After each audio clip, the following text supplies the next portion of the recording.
शेतकऱ्यांसाठी महत्त्वाची बातमी. आता 2,00,000 पर्यंत पीक कर्जावर मुद्रांक शुल्क माफ होणार आहे. जाणून घेऊया थोडक्यात सविस्तर माहिती. राज्य सरकारने नवीन वर्षात शेतकरी बांधवांसाठी एक अत्यंत दिलासादायक निर्णय घेतला आहे. आता 2,00,000 रुपयापर्यंतच्या पीक कर्जावर लागणारे मुद्रांक शुल्क म्हणजे स्टॅम्प ड्युटी सरकारने पूर्णपणे माफ केले आहे. या निर्णयामुळे कर्ज घेताना होणारा कागदपत्रांचा विनाकारण खर्च आता वाचणार आहे. तर नक्की काय फायदा होणार आहे थोडक्यात पाहूया. आधी पीक कर्ज घेताना गहाण खत करारपत्र किंवा हमीपत्र तयार करण्यासाठी मुद्रांक शुल्क भरावे लागत असे. साधारणपणे प्रत्येक 1,00,000 रुपयांमागे 300 रुपये स्टॅम्प ड्युटी भरावी लागत होती. तर 2,00,000च्या कर्जावर शेतकऱ्यांना 600 रुपये खर्च करावे लागत होते.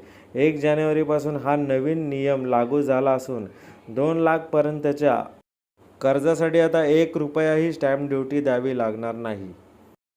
तर हा नियम सर्व बँकांसाठी लागू आहे. तुमची बँक सरकारी असो, खाजगी असो किंवा विविध कार्यकारी विकास सोसायटी, हा नियम सर्व वित्तीय संस्थांना बंधनकारक आहे. तर कागदपत्रांची कटकट कमी झालेली आहे. तर स्टॅम्प ड्युटी माफ झाल्यामुळे कागदपत्री प्रक्रिया सोपी होईल आणि शेतकऱ्यांची आर्थिक बचत होईल. तर हा नियम 1 जानेवारीपासून लागू केलेला आहे.